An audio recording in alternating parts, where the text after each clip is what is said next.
अस्सलाम वालेकुम व्यूवर्स, मैं आफाक अहमद हूँ और आप देख रहे हैं स्मार्ट बर्ड फार्म। व्यूवर्स, आज हमने अपनी जो वीडियो शुरू की है वो शुरू की है रिंग नेक से, क्योंकि रिंग नेक का सीज़न करीब है कराची में। यूँ समझ रहे हैं कि अभी से तैयारी करना शुरू कर देते हैं जो रिंग नेक में काम कर रहे हैं। इसके लिए भी मैंने हमारे एक एक्सपर्ट हैं उनसे रब्ता किया है, वसीम भाई से, रावलपिंडी में होते हैं। तो उन्होंने कुछ मुझे बतलाई थी कुछ चीज़ें, तो उसके ऊपर इंशाल्लाह वीडियो मैंने सोचा कि बना के आप लोगों को भी बताऊं, ताकि जो लोग रिंग नेक के अंदर काम कर रहे हैं, क्योंकि मैंने एक सेटिंग आप लोगों को शुरू से मैं बतला रहा हूं कि हमें जो बर्ड फार्मिंग के अंदर हम जो लोग जो काम करना चाहते हैं, जो नए लोग आना चाहते हैं, तो उसका एक तरीक़ेकार जो मैंने अपने तौर पे वज़ा किया हुआ है वो ये है कि आप 3-4 बर्ड के ऊपर इकट्ठा काम शुरू करें। यानी कि अब जैसे यूँ समझ लें कि मैंने जावा से शुरू किया, उसके बाद फ्रेंच का सेटअप, और उसके साथ थोड़ा सा मेरे पास ऑस्ट्रेलियन बजरी भी है, लेकिन वो मैं उसको उस गिनती में नहीं रखता हूँ क्योंकि वो बहुत थोड़े से हैं, 10-15 पेयर हैं। ठीक है। और थर्ड जो सा है, अब हमने डफ़ का मैंने आपको बताया था कि डफ़ का एक सेटअप डाल रहे हैं।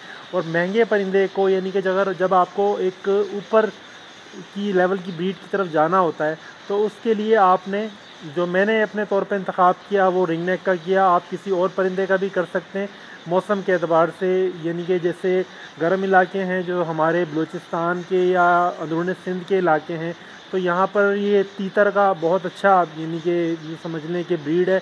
और तीतर की जो ईरानी तीतर है या वो वाइट वाले कई इसमें नस्लें, तो उनकी अच्छी डिमांड भी है इंटरनेशनल मार्केट में, तो वो भी कर सकते हैं। और रिंग नेक जो हमारा ऊपर का पहाड़ी इलाका है, यानी कि कश्मीर साइड का ये नॉर्दर्न एरिया जिसको हम कहते हैं, वहाँ पर रिंग नेक का बहुत अच्छा वो है, क्योंकि रिंग नेक जो है अलेक्जेंडर या ये रात तोता, ये आता भी उसी तरफ ही है। पहाड़ी का आपने सुना, वो कश्मीरी पहाड़ी तोता कहते हैं, बड़े जो अलेक्जेंडर होते हैं उनको।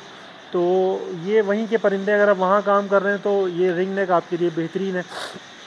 बहरहाल हमने यहाँ पर कराची में लगा रखा है। अब मैं आज थोड़ा सा आपको इसके बारे में बतलाऊँगा कि जो इसकी आपने डाइट के अंदर तब्दीली करनी है अभी, जो यानी कि यूँ समझ लें कि ब्रीड के लिए इसकी तैयारी करनी है, तो उसमें कुछ चीज़ें हैं जो मैंने आपको जावा के लिए बताई थी। उसमें एक दाने, मैं यहाँ आपको साइड में दिखा भी दूँगा कि जो हमने दाने के अंदर तब्दीली करनी है इसके।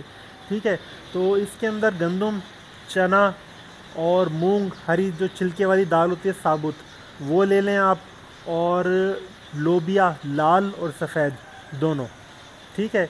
ये आपने जो आपका खाने का ये चम्मच जो होता है ना नॉर्मल, ये आपने एक जोड़े को 2 चम्मच के बराबर देना है। यानी कि जैसे आपने उसको भिगो दिया 14-15 घंटे उसको भिगो दें ताकि अच्छी तरह वो फूल जाए, और वो 2 चम्मच के बराबर आपने देना है।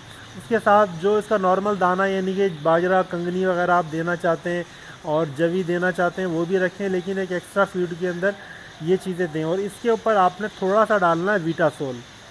वीटासोल मार्केट में अवेलेबल है। इंशाल्लाह मैं हो सका तो मैं यहाँ उसकी तस्वीर भी आपको दिखा दूँगा। तो अच्छा, ये खुश्क पाउडर की शेप में होता है, इसका ऐसा मसला नहीं है। थोड़ा महंगा तो है, ये मेरे ख़्याल में 1500 से आसपास होगा इस वक्त, तो 1500 के आसपास होगा। ठीक है ना। लेकिन ये पाउडर शेप में होता है ये, तो इसमें ऐसा कोई मसला नहीं है कि आप 2-4 साल रखा भी रहे तो कोई ऐसा यूँ समझ लें ख़राब नहीं होता। ये लिक्विड फॉर्म में नहीं है। अच्छा, फिर ये आपने थोड़ा सा उसके ऊपर एक चुटकी भर उस दाने के ऊपर, जो आपने भिगोया हुआ दाना था, उसके ऊपर डाल के रिंग नेक को देना शुरू कर देना है। अभी तकरीबन यूँ समझ लें कि ये 1 महीने तक की डाइट यही है। इंशाल्लाह इसके ऊपर जब इसमें तब्दीली आएगी डाइट के अंदर, तो फिर हम इसकी जो नेक्स्ट डाइट है उसके ऊपर वीडियो बनाएंगे और आपको बताएंगे। और इंशाल्लाह इस दफ़ा जो हमारे पास ये अभी मेरे पास इस वक्त जो सेट पेयर हैं वो 4 पेयर हैं। ठीक है ना। एक पेयर हमारा थोड़ा मसला कर रहा था तो मैंने उसको ब्रीड से अलहदा कर दिया है। 4 पेयर के ऊपर हम यूँ समझ लें कि अपना ये पूरा ऑपरेशन करेंगे, जो हमारा ये ब्रीडिंग ऑपरेशन है इस सीज़न का, कि इनसे रिंग नेक से ब्रीड कैसे ली जाती है, इनको क्या कुछ देना चाहिए, और इसमें यूँ समझ लें कि कितनी ब्रीड रिंग नेक कर सकता है। मेरे पास एक स्लेटी का पेयर है जो मैंने शुरू में दिखाया, और बाकी 3 काठा रिंग नेक जो सादा होता है वो है। ठीक है। तो ये यूँ समझ लें कि बेसिक परिंदा यही है। यही पहाड़ी में भी यूँ समझ लें कि यही सेम आदतें पहाड़ी की भी होती हैं और कलर रिंग नेक की भी होती हैं। और जैसे ये वायलेट में आता है या अपना नेपाली जिसको कह देते हैं, तो ये तकरीबन सेम है। बल्कि मैं समझता हूँ थोड़ा सा जो अपना सन कैन्यूर होता है वो थोड़ी एग्रेसिव किस्म का थोड़ा परिंदा होता है। लेकिन ये है कि जो बंदा रिंग नेक से ब्रीड करवाना सीख जाता है उसके लिए वो दूसरे परिंदे भी इतने मुश्किल नहीं रहते फिर। यानी कि जो इस साइज़ के दूसरे परिंदे हैं, मतलब मेरा इशारा सन कैन्यूर की तरफ ही है, तो उनके लिए वो भी इतना मुश्किल नहीं रहता। ठीक है। अच्छा, इसमें एक चीज़ मैं आपको बताऊं, जो परिंदा जैसे आप ये डाइट दे रहे हैं, तो इसमें एक डाइट दाना वगैरह आप देते हैं तो आपने देखा होगा कि आपके पास ये इस तरह का दाना आपके पास वेस्टेज में आता है। ये बजरी में भी आता है और ये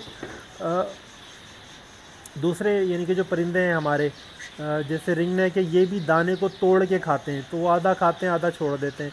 यही चीज़ आती है हमारे यहाँ जावा के अंदर भी, बजरी के अंदर भी यही हमारे रिंग नेक में ये मामला ये आता है। इस तरह का दाना वेस्ट होता है। ठीक है ना।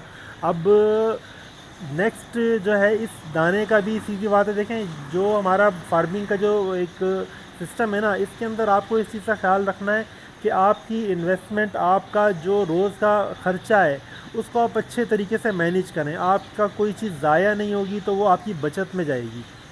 इवन यानी कि दाना भी इस तरह का दाना है, मैं यूँ समझ लें कि मैं भी इस दाने को ऐसी बस इस बर्तन में करके और बाहर रख देता था कि वो अपना आज़ाद परिंदे आते हैं वो खा लिया करें। अच्छी बात है, वो भी आपको करना चाहिए क्योंकि ये दाना काफ़ी सारा वेस्ट हो रहा होता है। तो आप वेस्ट करने से अच्छा है एक साफ़ सुथरे बर्तन में दाना और पानी रख दें। बेहतर तो ये है कि जो दाना आप अपने परिंदों को देते हैं वो दाना आप आज़ाद परिंदों के लिए भी एक बर्तन में रखें और पानी भी रखें उसी तरह साफ़ करके। अल्लाह की मखलूक है तो ये करना चाहिए। ठीक है। लेकिन दाना ज़्यादा होता है और मेरे पास भी यूँ समझ लें कि ट्रे ये भर जाती है, मुझे उसके बावजूद फेंकना पड़ता था। यानी कि वो जो हम आज़ाद परिंदों को भी रखते हैं वो भी सारा नहीं खाते थे, उसमें से भी बचा रहता था, तो ये इधर से वेस्टेज ज़्यादा हो रहा होता था। तो ये मामला मेरे पास काफ़ी दिन से चल रहा था, तो इसका एक हमने अब आगे इसका हल निकालना था।